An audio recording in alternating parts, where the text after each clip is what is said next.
안녕하십니까. 쇼킹 부동산입니다. 2025년 마지막 영상 주제는 2026년에 뜨는 부동산 5가지입니다. 선착순 부동산 상담을 시작합니다. 올해 마지막 상담이네요. 8분을 모시고 내 집 마련, 투자, 청약, 자산 리밸런싱의 모든 것을 답변드립니다. 신청 후 7일간 자유롭게 상담 가능하고요. 어려운 부동산 의사결정 제가 함께 도움드릴 방법을 찾아보도록 하겠습니다. 신청은 고정 댓글을 확인해주세요. 이제 2025년도 하루 남았습니다. 자, 올해는 역대급 수도권 아파트 불장이었죠. 올해 서울 아파트 상승률이 8.48%로 문재인 정부 당시보다 더 많이 올랐다고 합니다. 서울 아파트 평균 매매가율도 15억을 돌파했죠.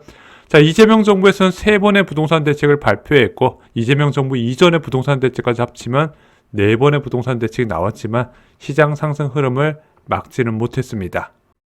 이런 시장 흐름이 2026년 어떤 부동산의 수요가 몰리게 할지 5가지를 한번 추천을 드려보도록 하겠습니다.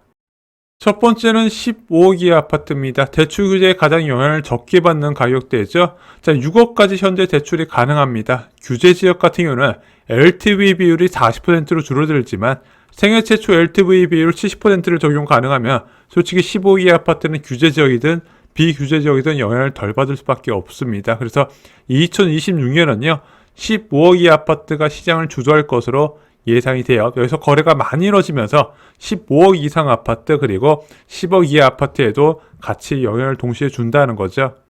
두 번째, 핵심지 소형 면적 아파트입니다. 자, 6.27 대책 이후에 뚜렷한 흐름이 보여요. 면적을 줄이고 급지를 높이더라. 그래서 사람들이 내가 원하는 면적의 아파트를 찾는 게 아니라 어떻게든 비싼 지역의 소형 면적으로 그 지역에 발을 담그려고 한다는 거죠. 그러면서 지금 핵심지 같은 경우는 소형 면적과 중형 면적 가격 차이가 계속 줄어들고 있습니다. 그래서 지금 집값이 어떤 식으로 움직이냐? 먼저 소형 면적이 거래가 돼요. 그 소형 면적이 막 신고가에 거래가 되니까 그게 중형 면적 가격까지 영향을 주는 흐름이 보이고 있습니다.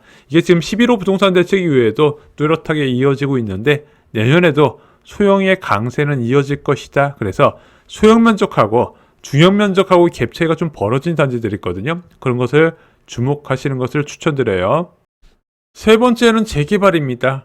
서울에서 유일하게 갭 투자가 가능한 방법이 이 재개발 투자처예요. 자, 서울은 전국에서 투자 수요가 몰리거든요. 그렇게 몰리는 투자 수요가 재개발로 들어갈 확률이 굉장히 높다는 겁니다. 그래서 규제 완화 흐름과 지금 맞물리면서 재개발 사업장들의 사업성이 갈수록 좋아지고 있거든요. 그리고 속도도 예전에 비해서 좀 많이 빨라졌습니다. 그래서 수요가 꾸준하게 증가 중이에요. 그래서 초기, 중기, 후기 할 거 없이 전부 다 수요 증가가 나타나고요. 가격도 좀 올라가는 추세입니다. 현재도 그런데 내년에도 그 흐름이 이어질 거예요. 특히 주택수, 취득세 주택수에서 좀 아무래도 자유로운 입주권 수요도 늘어날 것이다. 이렇게 보시면 좋을 것 같습니다. 자, 왜 그러냐면 지금 일시적 2주택처럼 주택을 두 채 보유했다가 한 채를 처분한 사람이 선택할 것이 많지 않거든요. 그중 하나가 입주권이 되다 보니까 전체적으로 입주권이 빠르게 매물이 소진되는 흐름이 보이고 있습니다. 네 번째는 민간 분양입니다. 강남권 대여가 대기 중이에요. 반포주공 1, 2, 4주구 그리고 방배 13구역에서 상반기하고 하반기에 각각 분양이 예정되어 있거든요. 특히 반포주공 1, 2, 4주구는 서울구전 69점 만점자들의 유일한 무주택 대기 이유가 되기도 합니다. 일반 분양 물량이 1800호로 굉장히 많기 때문에 관심을 가질 필요가 있고요. 방배 13구역 말할 필요도 없어요. 요즘 이 지역의 매매 가격이 30억 후반 40억 얘기가 나오는 와중에 분양가 상한제로 저렴하게 공급이 되다 보니까 자격되신 분들은 꼭 넣어보시기 바랍니다. 여기에 대형 재개발 사업장이 분양이 예정되어 있어요. 자, 아무리 좋은 분양도 내가 당첨이 안 되면 소용이 없는데 일반 분양 물량이 많은 경우에는 좀 분양가가 높게 책정될 경우에 비교적 수월하게 당첨이 가능하거든요. 그래서 장이 10구역이나 가련 1구역, 상대원 2구역, 수택 2구역 같은 게 상반기에 대거 몰려 있습니다. 그런 분야에서 좋은 기회를 잡아보시는 게 좋은데 개인적으로 역세권 매머드급 단지는요. 그렇게 비싸든 싸든 일단은 잡는 전략을 취하라고 말씀을 드립니다. 저는 개인적으로 올해보다도 이제 내년에 청약 수요가 더 많지 않을까 생각이 들어요. 올해 청약 경쟁률은 평균 130대 1, 서울은 그랬다는데 내년에도 만만치는 않을 겁니다. 아니 더 올라갈 가능성도 있어요. 다만 2026년에 공공 분양 그렇게 기대할 게 많지는 않다. 저희가 이렇게 좀 말씀을 드릴 수 있을 것 같습니다. 다섯 번째, 비규제 지역 상승입니다. 지금 역세권 중심의 수요 증가가 뚜렷하게 나타나고 있고 일부 지역은 점진적인 호가 상승도 현재 이어지고 있는데 이 흐름이 내년에도 이어질 거로 생각이 됩니다. 왜 그러냐면 상단에 보면 똑같아요. 어쩔 수 없이 이 지역에 사야 되는 사람들이 많이 있다는 겁니다. 대표적으로 주택담보대출 비율 LTV 70%입니다. 자, 규제 지역의 생일체초 구입자가 아닌 경우에는 LTV 비율이 40%거든요. 이게 생각보다 적어요. 그래서 원하는 아파트를 못 사더라. 그래서 나는 자금이 적은데 정착하고 싶은 사람들이 비규제 지역으로 수요 쏠림이 나타날 수밖에 없다는 겁니다. 또 하나, 갭 투자가 가능하다는 거예요.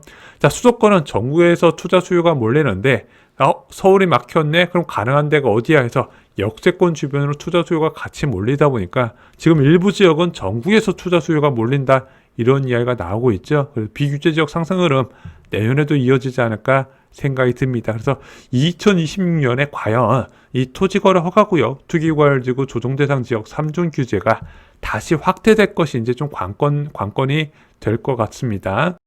2026년 핵심 키워드 세 가지를 꼽으면 첫 번째는 풍선 효과입니다. 그래서 아까 말씀드린 대로 15억 이하 아파트 그리고 비규제 지역의 훈풍이 예상되고요.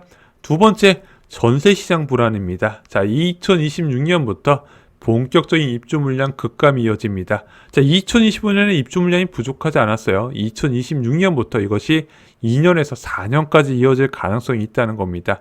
현재도 매물이 부족한 단지가 많은데 과연 내년에는 어떤 흐름이 될 것인가 좀 굉장히 불안해질 가능성, 그래서 세입자분들도 여기에 대해서 체크를 하실 필요가 분명히 있습니다. 과연 내가 이번에 전세를 연장할 경우 2년 뒤에 좋은 일이 생길 것인가, 그걸 좀 체크하시는 게 좋아요. 세 번째는 청약시장 과열일 겁니다. 자, 내년에 분양가는 굉장히 높은 수준으로 나오게 될 겁니다. 요즘은 뭐 강남 3구와 용산 9 그리고 공공택지를 제외하고는 분양가 자율화 아닙니까? 분양가 자율화 지역에서는 이제 청약세를 배려하지 않고 자기네들 이익 극대화를 위해 추구하다 보니까 깜짝 놀랄 만한 분양가 그리고 깜짝 놀랄 만한 청약 경쟁률을 보이게 될 겁니다. 2026년 규제 완화 가능성이 있나요? 지금 겨울이잖아요. 겨울은 보통 1년 중 가장 입주 물량도 많고 공급도 많은 시기라고 말씀을 드리는데 그럼에도 불구하고 전세 가격도 올라가고 있고 매매 가격도 떨어지지 않고 있다는 겁니다. 그럼 봄, 여름 되면은 현재 통계상 불안한 흐름이 계속 이어지고 아니 더 오히려 악화될 가능성이 있다는 겁니다. 규제 완화는 통계상 흐름이 불안할 때 나타나기가 어려워요. 그래서 정비사업장 규제는 좀 나올 수 있긴 하겠지만 수요 억제책, 뭐 대출이든지 토지거래 허가구역이든 같은 지역 규제가 쉽게 나오기는 어려울 것이다 생각이 듭니다. 그래서 원래 규제가 시작은 쉬워도 해제가 굉장히 어려워요. 자, 윤석열 정부 때 많은 규제 완화가 있었지만 실질적으로 집값이 대폭락했을 때 한국 부동산은 통계가 정말 심각한 급락이 나왔을 때나 좀 가능했다는 부분 체크를 하셨으면 좋겠습니다. 저는 개인적으로 2026년 통계상 하락을 기대하기 어렵기 때문에 규제 완화는 어렵다, 이렇게 다시 한번 정리를 드립니다. 오늘 준비한 소식은 여기까지입니다. 자, 2025년 한 해 쇼킹부동산과 함께 해주셔서 감사합니다. 자, 구독자 여러분이 집으로 행복할 수 있도록 내년에도 최선을 다하겠습니다. 자, 쇼킹부동산 구독자 여러분, 새해 복 많이 받으세요. 감사합니다.